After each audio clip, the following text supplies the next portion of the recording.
نحمده ونصلي على رسوله الكريم اما بعد فاعوذ بالله من الشيطان الرجيم بسم الله الرحمن الرحيم ولما جهزهم بجهازهم قال ائتوني بأخ لكم من أبيكم ألا ترون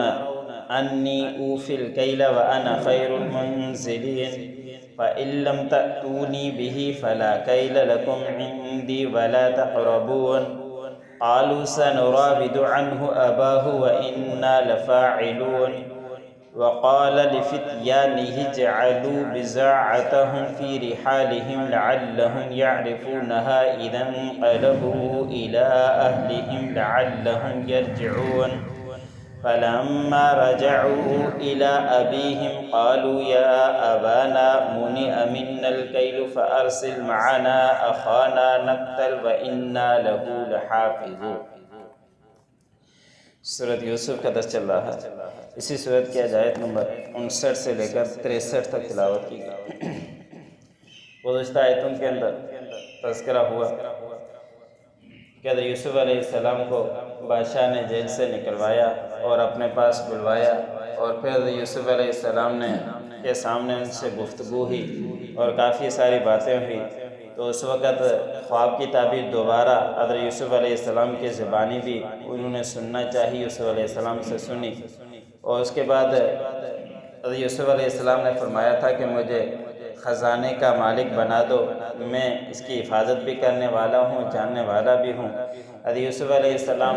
وزیر خزانہ بن گئے، دیکھ بھال کرنے لگ گئے اور ہر جگہ جاتے اور ان کے آبادی کو جو نکلتی وہ گوشوں کے اندر ہی رہنے دیتے اور سب کو قانون سخت بنا دیا۔ اس کے بعد قید سالی کے سال شروع ہو گئے اور کافی مصر کے علاوہ علاقے کے اندر بھی قحط شروع ہوا، تو کافی لوگ آتے تھے اور حضرت یوسف علیہ السلام کچھ ان سے رقم لے کر ان کو وہ گندم وغیرہ دے دیا کرتے تھے۔ انہی دنوں کے اندر ان کے بھائی بھی آئے اور وہ بھی ان کے اوپر داخل ہوئے،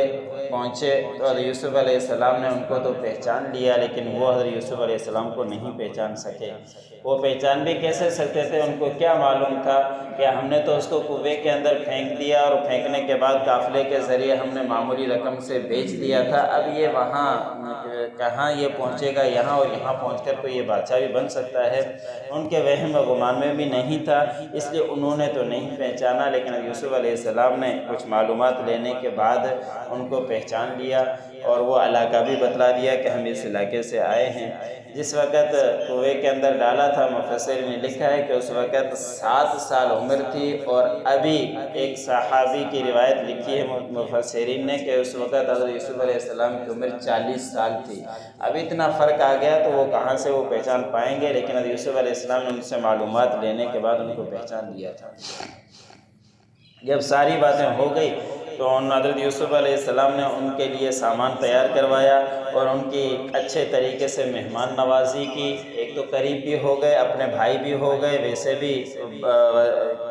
جو نبی ہو وہ اور بھی خیال زیادہ رکھا کرتے ہیں، اب بھائی بھی نکل پڑے تو اس کے ساتھ اور بھی زیادہ خیال کرنے لگ گئے۔ تو ان کے سامان جو تھا ان کو تیار کیا ان کے سامان کے ساتھ، اور یوسف علیہ السلام ان سے سوال بھی کیا تھا کہ تم کتنے بھائی ہو، تو انہوں نے کہا کہ 12 بھائی تھے، ہم ابھی 10 بھائی آئے ہیں، ایک ہمارا بھائی بچپن میں گم ہو گیا تھا اور دوسرا بھائی دوسری والدہ سے ہے، اس کو والد نے اپنے دیکھ بھال کے لیے رکھا ہے، اس کو نہیں چھوڑا۔ تو یوسف علیہ السلام نے فرمایا کہ پھر تم اپنے بھائی کو جو تمہارے باپ سے ہے اس کو میرے پاس ضرور لانا، جب تم دوبارہ آؤ میرے پاس، اگر تم دیکھتے بھی ہو کہ میں تمہارا کتنا خیال بھی کرتا ہوں اور میں پورا تمہیں وزن بھی دے رہا ہوں اور میں بہترین مہمان نوازی بھی کرتا ہوں، اب جب آؤ اور اتفاق بن جائے تو پھر اپنے بھائی کو بھی تم ضرور ساتھ لانا۔ پھر حضرت یوسف علیہ السلام نے ان کو یہ کہنے کے بعد ان کو تنبیہ بھی کر دی تھی کہ اگر تم میرے پاس نہیں بھائی کو لائے تو پھر میرے پاس کوئی لینے نہیں آنا کہ قید سالی بڑے تمہارے پاس ہوتی رہے، پھر میرے پاس دیکھنے کے لیے بھی نہیں آنا، اس طرف منہ بھی نہیں کرنا۔ اگر تم اپنے بھائی کو ساتھ نہیں لائے نہ میرے قریب آنا، اور نہ ہی میں تمہیں کوئی کیل دوں گا، نہ ہی تمہیں کوئی یہ گندم وغیرہ دوں گا، اس لیے تم میرے پاس واپس نہ آنا، ضرور اپنے بھائی کو ساتھ لانا۔ ان کو کہہ بھی دیا اچھے طریقے سے، دھمکی بھی ایک طرح سے دے دی، اور انہوں نے کہا کہ ان قریب ہم جا کر اپنے والد کے سامنے تذکرہ کریں گے اور کسی طرح اس کو راضی کریں گے کہ اس کو ابو کو لے کر ہی، ان کے بھائی کو ہم لے کر ہی آئیں گے، اور اچھے طریقے سے ان سے گفتگو کرنے کے بعد ان کو روانہ کر دیا۔ حضرت یوسف علیہ السلام نے ایک اور کام کیا کہ اپنے نوجوانوں کو کہا کہ یہ جو پونجی لائے ہیں ان کی پونجی کو انہی کے سامان کے اندر واپس ڈال دو، کہ یوسف علیہ السلام ہر کسی سے وہ کچھ رقم لے لیا کرتے تھے، اور حضرت یوسف علیہ السلام نے فرمایا ان کی رقم ان کو دوبارہ واپس لوٹا دینا، ان کی رقم ہم نے لینی نہیں ہے۔ اب یہ رقم کیوں لوٹائی کہ کچھ مفسرین نے لکھا ہے کہ ہو سکتا ہے کہ ان کے پاس رقم نہ ہو، غریبانہ علاقہ تھا، یا اگر رقم بھی ہو لیکن یہ اپنی طرف سے جو بچے کا بیت المال میں اپنی طرف سے یوسف علیہ السلام رکھ دیے تھے، آخر وزیر خزانہ تھے، اتنی رقم تو اختیار تو تھا، تو ان کو واپس لوٹا دی۔ اور تیسرا مفسرین نے یہ لکھا ہے کہ یہ جب پہنچیں گے تو وہ نبی ہیں یعقوب علیہ السلام، تو ان کو ہو سکتا ہے وہ یہ سمجھیں کہ غلطی سے رقم واپس آ گئی ہے، نبی کبھی بھی وہ رقم اپنے پاس نہیں رکھے گا اور جس کی رقم ہے اس کو لوٹوائے گا، تو یہ ہو سکتا ہے کہ یعقوب علیہ السلام یہ رقم دے کر ان کو واپس لوٹوائیں، اور اس یہ طریقے یوسف علیہ السلام نے اپنایا تاکہ واپس میرے پاس دوبارہ آ جائے۔ تو حضرت یوسف علیہ السلام ان کی پونجی اس کے ساتھ رکھ دی تاکہ اس کو پہچان لیں اور پھر اپنے اہل والوں پر پہنچ کر شاید کہ وہ واپس لوٹ کر آ جائیں۔ پھر جب یہ اپنے گھر پہنچے تو اپنے والد کے سامنے تذکرہ کر دیا کہ ابا جان ہمیں منع کر دیا ہے کیل سے اس وقت تک جب تک کہ آپ ہمارے ساتھ اپنے بھائی کو نہ بھیجیں، جو ہمیں پورا وہ کیل بھی کر کے دیتا ہے، اور دوسرا یہ کہ ہم وعدہ کرتے ہیں کہ اپنے بھائی کی ضرور حفاظت کریں گے، اس لیے آپ ہمارے بھائی کو ہمارے ساتھ دوبارہ بھیج دیں۔ اور اس وقت قید سالی کافی 7 سال تک پڑ رہی ہے، تو اس میں رقم کی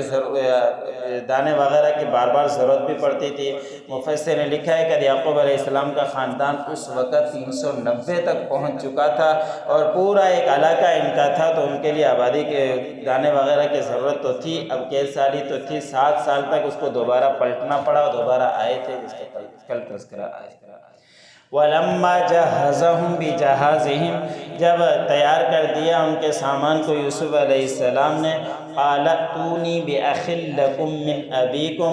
یوسف علیہ السلام نے فرمایا کہ تم میرے پاس لانا اپنے بھائی کو جو تمہارے والد سے ہے۔ أَلَا تَرَوْنَ أَنِّي أُوفِي الْكَيْلَ وَأَنَا خَيْرُ الْمُنزِلِينَ، کیا تم نہیں دیکھتے کہ بے شک میں کیل کو پورا کرتا ہوں اور میں بہترین مہمان نواز بھی ہوں۔ فَإِن لَّمْ تَأْتُونِي بِهِ، بس اگر تم میرے پاس نہیں آئے، فَلَا كَيْلَ لَكُمْ، پھر تمہارے لیے کوئی وزن نہیں ہے، کوئی وہ جو